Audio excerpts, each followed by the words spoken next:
One, being able to decide what they can say, when they say it, and how they say it. Questions and comments? The Honourable Member for Elmwood Transcona. Thank you very much, Madam Speaker. You know, earlier tonight I heard another Conservative MP talk about Fahrenheit 451, and I thought maybe he was about to start talking about when the Harper government closed a number of libraries that were world-renowned for fisheries and oceans, and they actually burned a bunch of books and other material at that time. And it wasn't what he chose to talk about, but it was an example of how governments do indeed have agendas, and it is important to defend the freedom of people against the tyranny of governments, but it's equally important to defend people against the tyranny of wealthy private interests, which is a continuous blind spot of the leader of the Conservatives. I think about when he talks about inflation, you'd think it's only government spending that drove inflation. He cites the Governor of the Bank of Canada. Governor of the Bank of Canada has also said at the Finance Committee that companies are raising prices well above the increase in their input costs. And he talks about, you know, government putting more Canadian content in the algorithms that show Canadians what they see in their news feeds or in their streams. But the fact of the matter is that right now, those same social media platforms, without any supervision, without any transparency, also make decisions about what people say. He says that we should trust in the greed of corporations to create an online meritocracy. But let's get real. You think social media platforms aren't showing people more disinformation about C-11 right now because it's in their interest? The Honourable Leader of the Opposition. Gotcha.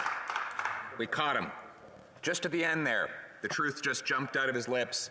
He said the problem is that disinformation, like the opinions expressed here today, would not be allowed if C-11 were able to be passed, which is an admission that they believe that government should be able to decide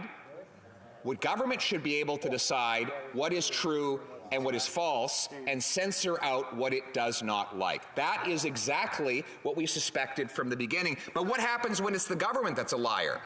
The government here who said that the Prime Minister did not interfere in the prosecution of S&C Lab, that turned out to be false. They said the budget would be balanced in 2019. That turned out to be false. Do I have to go down the long list of falsehoods stated by government? So now we're supposed to trust this same government to censor out what is truth. I guess that they believe that there should be a ministry of truth, populated with people who agree with them.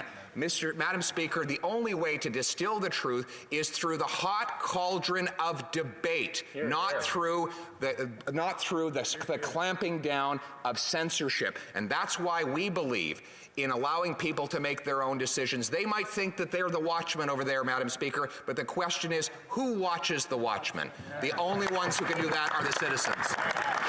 Questions and comments. The Honourable Member for Mission, Mashpee Fraser Canyon. Madam Speaker, the great George Orwell quoted in 1984, "We know that no one ever seizes power with the intention of relinquishing it. Power is not a means, it is an end." Madam Speaker, what we're seeing here today is one of the biggest power grabs on the individual freedoms of Canadians.